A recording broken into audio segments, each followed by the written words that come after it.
어떤 분이 여행을 하고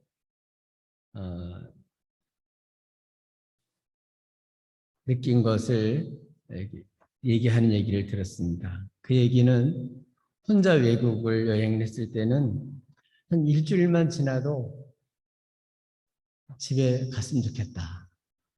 그런 생각이 들더래요. 처음에는 뭐 구경하고 잘 먹고 잘 지내고 그러니까 좋은 것 같았는데 집 생각이 나는 거죠. 이제 또 한 번은 자기 부인하고 같이 여행을 갔대요. 일주일이 지나도 지겹지도 않고 애들 다 시집 보내고 장가 보내고 둘만 나왔으니까 부담이 전혀 없고 그렇게 즐겁더라는 거예요. 왜 그러냐면 사랑하는 님과 함께 여행을 하니까 좋은 거죠. 신앙생활도 똑같습니다. 기독교는 불교와 다른 게 있어요. 이게 뭐냐면 불교는 깨닫는 거예요. 어떤 삶의 원리를 터득하고 그래서 그걸 자기가 그걸 따라서 실천하고 살아가는 거예요. 돌을 많이 닦아요, 그 사람들은. 근데 기독교는 그것만이 아니에요. 깨닫고 삶의 원리만 터득하는 게 아니라 실제로 우리의 창조주신 우리를 구속해 주신 주님, 그 주님을 인격적으로 믿고 주님의 사랑을 받고 주님을 사랑하며 사는 거예요. 그래서 지금도 마찬가지입니다. 교회를 다니지만 자기가 뭐 이렇게 삶의 원리나 이런 걸 터득해가지고 돌을 닦아가지고 이렇게 하려고 하는 사람은 폼은 나는데 얼마 있다가 한계가 와요. 잘 될 때는 좋지만 한계 올 때는 원망이 생겨요. 그러나 정말 구원하신 주님을 알고 주님의 사랑을 알고 그 은혜를 알고 있는 사람은 주님 때문에 사람들은 고생한다고 생각하지만 행복으로 느껴지고 이 땅이 어렵다고 네가 어떻게 사냐 걱정하는데 자기는 제일 행복하게 사는 거예요. 그러니까 교회를 다니면서도 실제로 주님 때문에 행복하고 나같이 복받은 사람이 어딨나 이렇게 하는 사람은 지금 신앙인의 생활을 제대로 하는 사람이고 교회는 다니는데 예수 믿는 게 죽을 맛인 사람은 좀 생각 좀 해보셔야 돼요. 종교인으로 살아갈 확률이 많습니다.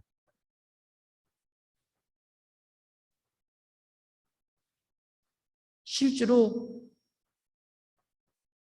이렇게 그리스도인들이 이 땅에서 주님으로 행복하고 주의 사랑을 알고 주님 위해서 살아가면 이 세상은요 살만한 세상이에요.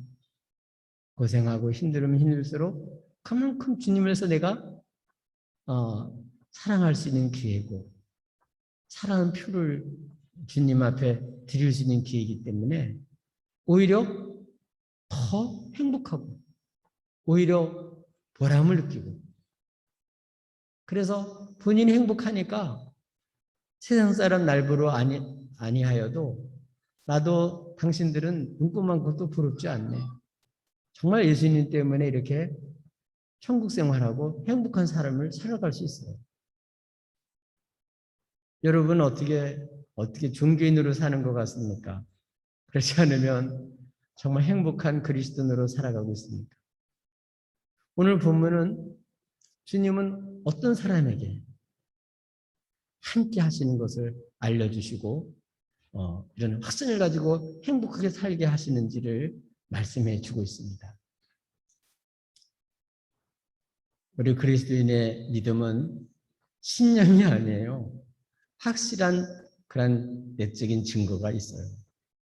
이렇게 주님이 정말 나와 함께 하시고 정말 나를 이렇게 사랑하시고 이렇게 지켜주시는구나. 이걸 알고 살아야 그래야 신앙생활이 힘이 넘치고 행복해요. 주님 빼놓으면 사실 수고 눈물밖에 남는 게 없습니다. 주님 때문에 그 수고 눈물도 보람이 되고 긍지가 되고 축복이 되는 거예요. 여러분, 어떤 사람에게 주님은 함께 하시는지, 함께 하신다고 확증해 주시고 이렇게 위로해 주시는지 확실히 할 수 있기를 바라요. 어떤 사람이 그렇게 하나요? 첫 번째로는요, 주님 명령대로 가서 복음을 전하는 사람이에요. 주님 마태복음 20장 18, 마태복음 28장을 통해서 마지막을 통해서 뭐라고 말하죠? 너희가 가서 모든 민족으로 제자를 삼아 내가 너희에게 분반 모든 것을 가르쳐 지키게 하라. 내가 세상 끝날까지 너희가 함께 하겠다고 약속해 주셨어요. 누구에게?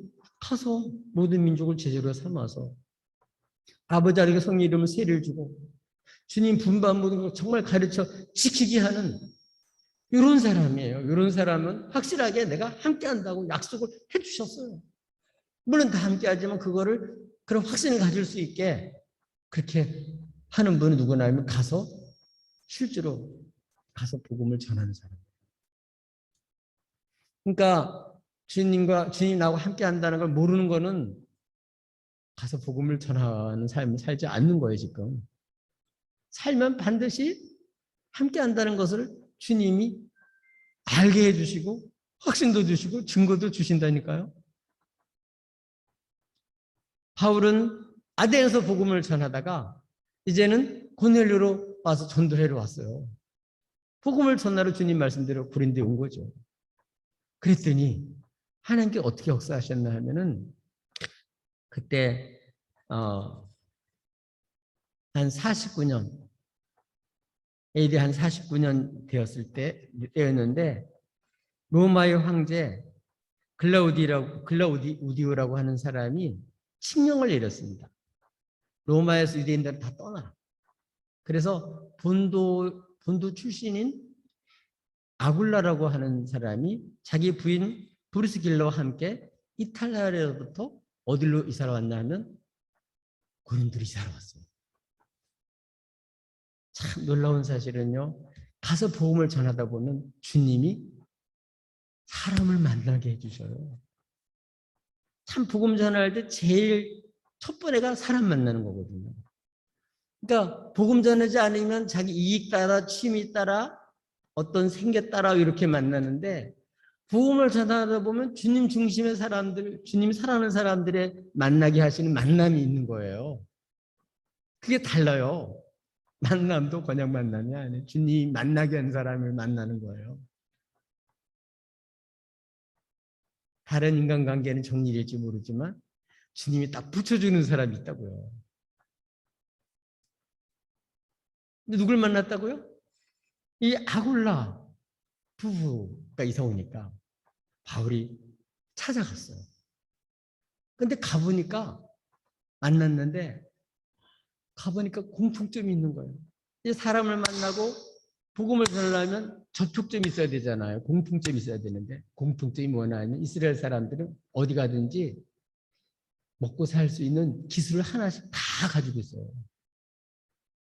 선생님들도 가지고 있고 학생들도 가지고 있고 아주 이스라엘 백성은 아주 그렇게 살아요.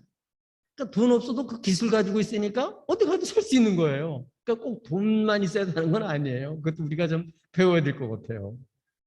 그러니까 바울도 역시 유대인이니까 이 사람은 건축업에 기술이 있는 거, 천막 치고 뭐 이런 기술이 있는 거예요. 근데 여기에 내려온 이 아굴라도 역시 같은 직종에 있는 사람. 그러니까 공통점이 생겼죠. 그러니까 함께 일도 하고 함께 살면서 전 진짜 만나게 된 거예요. 거기서. 그것뿐만 아니라 복음을 전할 수 있는 기회를 또 하나님 주셔요. 근데 바울은 가는 곳마다 하는 게 뭐냐면 복음 전할 수 있는 장소가 있는데 그게 회당이었어요. 그 회당에서는 예배도 드리고 성경도 가르치고 그러니까 기도도 하고 그러니까 그 유대인들이 모이는, 거기 가면 안식일마다 모이니까 평일날은 이제 생업을 위해서 이제 일을 하고, 이제 안식일 날은 어떻게 했나고요? 회당에 가가지고 거기 유대인들이 모여 있으니까 거기서 말씀을 강론하고 사람들을 권면했어요. 설교를 한 거죠. 그렇게 됨으로 인해서 결국은 가서 복음을 전하다가 이 여기 나와 있는 아굴라 부부, 신실한 아굴라 부부를 만나가지고 이 사람들이 나중에 바울의 좋은 동력자가 돼요. 동력자가 돼요. 참 놀라운 사람, 이게 저절로 되는 게 아니고 이게 바로 가서 복음을 전할 때 전하는 사람에게 하나님이 함께 한다는 증거예요. 그게 정말 누구든지 다 그래요. 복음을 위해서 살아가다 보면 이렇게 가서 복음을 전하는 사람은 이렇게 참 생각지도 못했던 하나님의 만남이 이루어지게 만들고 공통점을 찾게 되고 같이 이렇게 동역자로 이렇게 살아갈 수 있도록 하나님 다 이렇게 만들어 주시는 거예요.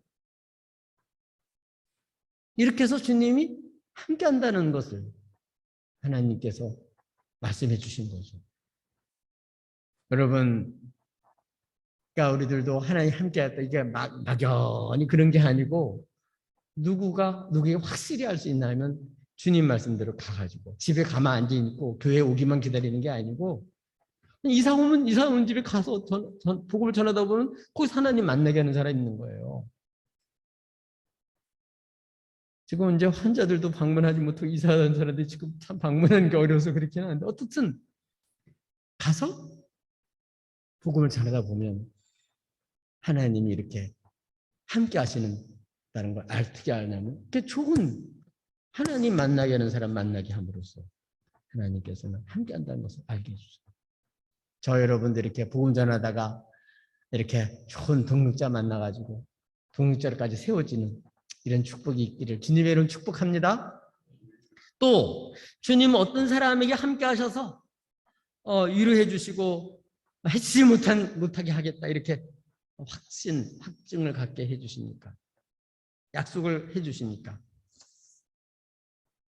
영혼에 대한 책임감을 가지고 전도에 전념하는 사람, 말씀을 전하는데 전념하는 사람입니다. 이게 무슨 얘기냐 하면은 복음을 전할 때 나 전도했어? 그런 걸로 끝나는 게 아니고 실제로 주님이 내게 주신 이 복음은 가서 예수가 그리스도라고 저 사람에게 증거하면 그래서 그 사람이 믿으면 그 사람 구원받지만 내가 그 사람을 전하지 않아가지고 저 사람이 모르고 예수를 몰라서 구원받지 못하면 그 책임은 누구한테 있다?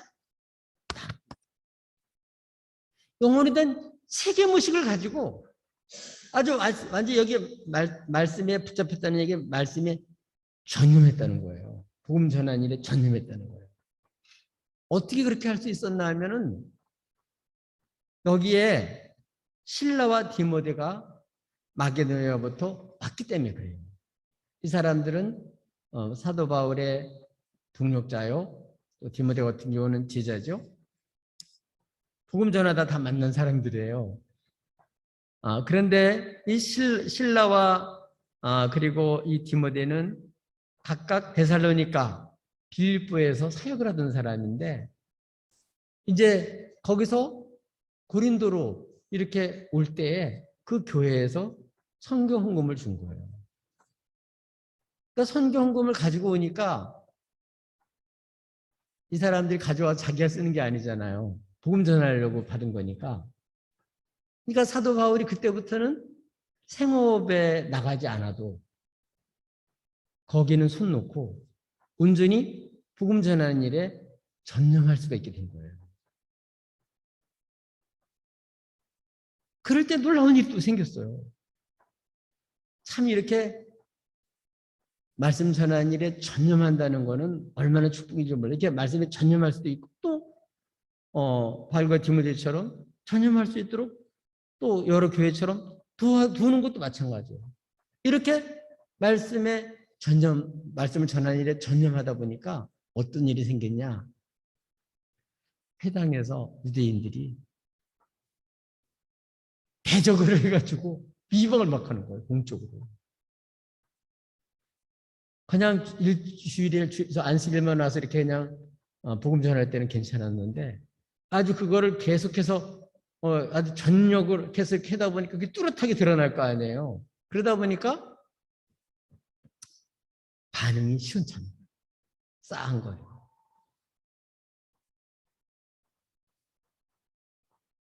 거기에 기죽질 않고 사도 바울은 영혼에 대한 책임 있는 사람이니까 얘기를 해요. 구원은 유대인에게서 난 거니까 자기는 주님의 명령을 받들어서 복음 전하는 일을 하는 사람인데 먼저 유대인에게 책임감을 가지고 이렇게 전하고 그리고 또 이방인에게 전하려고 마음을 먹었는데 유대인들이 너무 심하게 공적으로 대적하고 비방을 하니까 더 이상 거기 회당에서 말씀 전할 기회를 안 주는 거예요.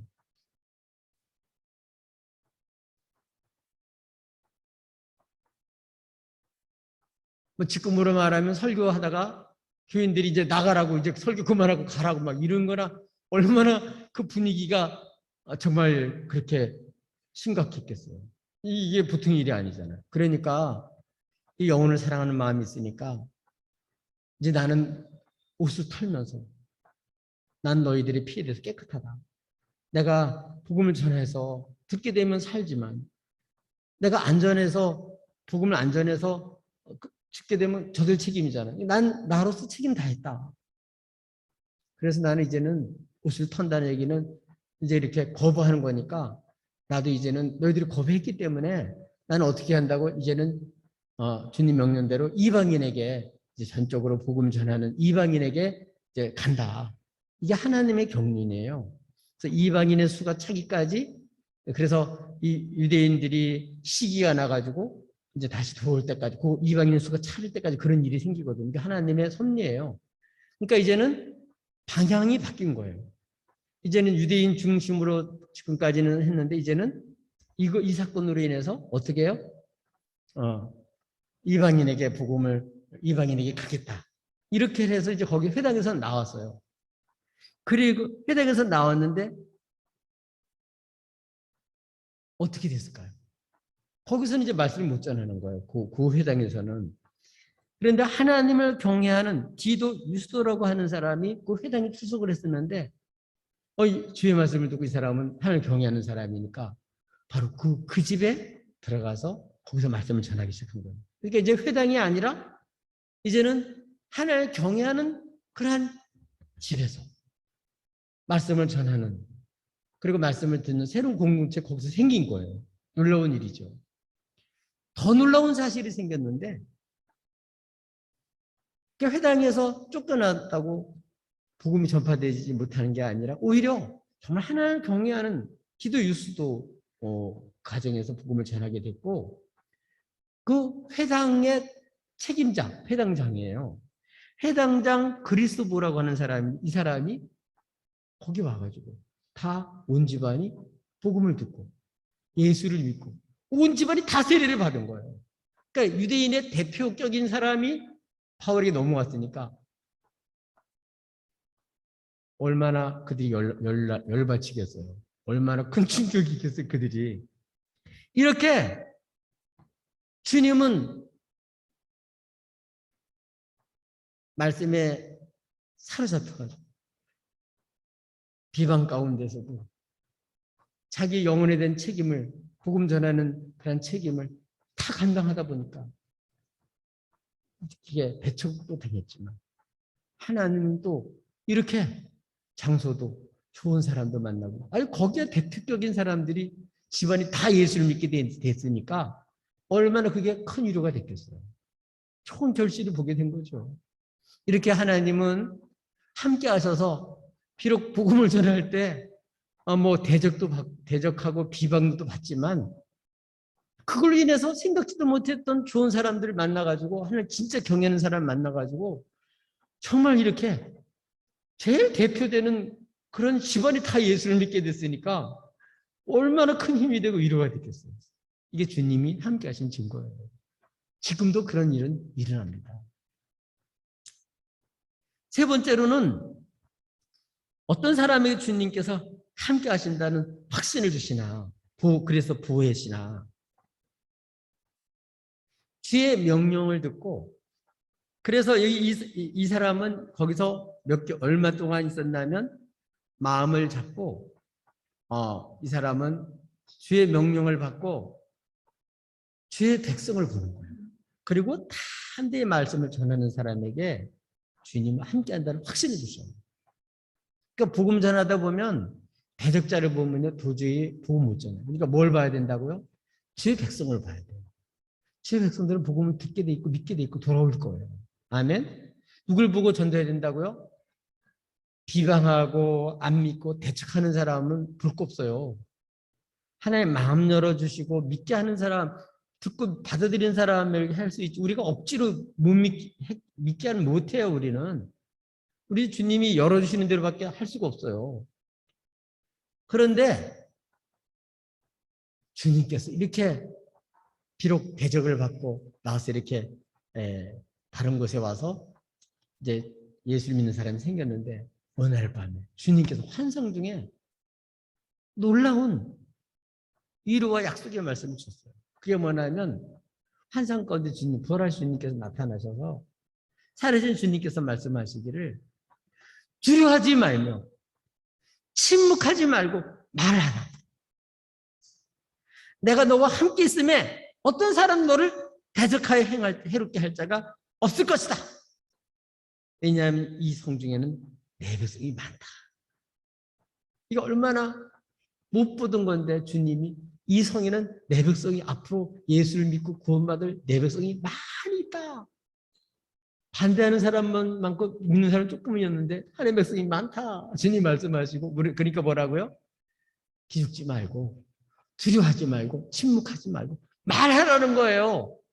그러면 내가 함께 하니까 어떤 사람도 너를 대적해서 해롭게 할 수가 없다. 이렇게 딱 주님 말씀을. 이게 얼마나 바울에게 위로가 됐겠어요.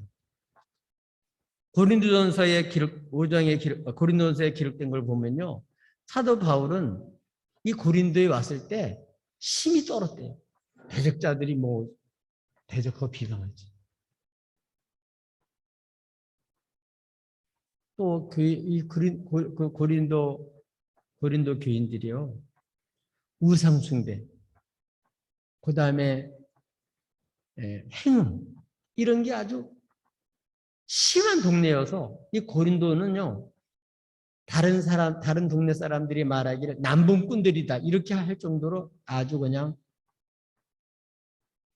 음행이 아주 퍼져 있는 그런 도시예요. 그러니까 이 고린도는 국제 항구 도시가 있는 곳이고, 그리고 많은 사람들이 모이면서 아주 비행, 도덕적으로 아주 나쁜 일들이 많이 생기고, 더군다나 거기에 큰 신전이 있었는데, 우상숭배하는 신전이 있었는데, 공적으로 제사 때 창기가 1000명 정도를 둔 거예요. 그래서 제사 드릴 때 실제로 음행을 하는 거예요, 거기서. 그러니까 거기 있는 도시 사람들이 그런데 다 젖어드는 거예요. 그러니까 교인들 중에도 그런 영향을 받는 사람이 있는 거예요. 그런데 이들에게 주님이 나타나서 그렇게 말씀했으니까 사도 바울은 1년 그 말씀을 듣고 1년 6개월 동안 머물렀다. 자리를 딱 결심하고 여기서 하나님 힘을 얻어가지고 이 하나님의 말씀 제대로 한번 전해야 되겠다. 딱 마음을 먹고 1년 6개월 동안 머무르면서 하나님의 말씀을 가르친 거예요. 담대하게 가르친 거예요. 그래서 고린도서 5장에 보면 그 교인들 중에서도 심지어 어떤 일이 생겨 음행이 있었는데 이방인들도 그렇게 하지 않을 짓을 했다. 그러니까 자식놈이 엄마하고 선교를 하는 이런 일들이 교인 중에서 일어난 거예요. 얼마나 음행이 쫙 퍼졌는 거예요. 그러니까 이런 걸 보고 교인들이 무서워가지고 그냥 가만히 있는 게 아니라 하나님 말씀이니까 주님 말씀 들었으니까 담대하게 제대로 가르친 거예요. 말씀을. 놀랍게 이렇게 하나님께서 담대하게 뭘 보고 하나님을 믿고 말씀 전하는 건 주의 백성을 세우려고 하는 건데 그런 사람과 짝짝 해가지고 있어봐야 뭐해. 딱 제대로 된 하나님의 백성들을 세우기 위해서 제대로 하나님 말씀을 가르치는 거예요. 마음먹고 가르치는 거예요. 그래서 이 고린도에 이 부도덕하고 우상 숭배가 아주 퍼져 있는 이 동네에 거룩한 하나님의 교회를 그래서 세운 거예요. 아멘. 그런데 이 일로만 끝난 게 아니고 이렇게 강하게 하나님 말씀을 전하다 보니까 뭐가 일어나요? 유대인 중에서 또 유대인 교인 중에서 일찍 일어나가지고 또 사도 바울을 법적으로 거는 거예요. 요새 예배 못 드리게 법적으로 이제 교회 폐쇄 조치하듯이 법적으로 걸었어요. 어떻게 걸어나면 로마의 법을 어기면서 율법을 어겨가면서 이제 하나님을 경외하라 이렇게 아주 간사한 말을 하면서 로마의 질서를 어지럽히는 이런 일들을 퍼뜨리는 놈들이 있으니까 처리해달라고 고소를 한 거예요. 바울을. 일찍 일어나가지고. 왜냐하면 유대인들이 그 당시에 이제 여기에 가이오라고 하는 사람, 갈리오라고 하는 사람이 새로 총독으로 오니까 유대인들 유지들이 길도 드릴 겸 누구를 총독을 새로 왔으니까 길도 드릴 겸 유지들이니까 그 길에 바울도 같이 한번 엮어가지고 이제 법적으로 꼼짝 못하게 이렇게 영향력을 행사하려고 그런 거죠. 근데 놀라운 사실은 이때 온 총독 갈리오는요 아주 명석하고 그리고 아주 이렇게 균형이 있는 명석한 그러한 재판관이었어요. 총독이었어요. 그래서 모든 상황을 완전히 파악하고 있습니다. 그래서 이런 고소를 하니까 사도 바울이 이제 입을 열고 말을 하니까 벌써 입을 열기도 전에 바울이 무슨 말을 하려고 하는 걸 다 알고 있어요. 그래서 이 갈리오 총독이라는 사람이 이때 52년경이었는데 이들의 고소가 부당하다는 걸 알고 기각을 시켜버려요. 예를 들어서 무슨 부정한 일, 불량한 행동, 법적으로 로마법을 어기거나 이렇게 실제로 어떤 이렇게 법을 어기는 이 사회 질서를 어기는 그런 일이 있으면 그런 건 고소해라. 증거를 대라. 그런 게 아니고 뭐 명칭이라든지 율법에 가는 거라든지 뭐 이런 여러 가지 일하면 그런 거는 그건 니들끼리 해결해라. 그건 내가 할 게 아니다. 이렇게 기각을 시켜버렸어요. 그런데도 계속해서 그렇게 강권하고 이렇게 하니까 아예 그냥 강제로 내쫓아 버렸어요. 이게 왜 중요한가 하면은 지금까지는 이 유대인들은 이제 로마의 종교가 인정을 받고 마음대로 활동할 수 있도록 허락이 된 종교였어요.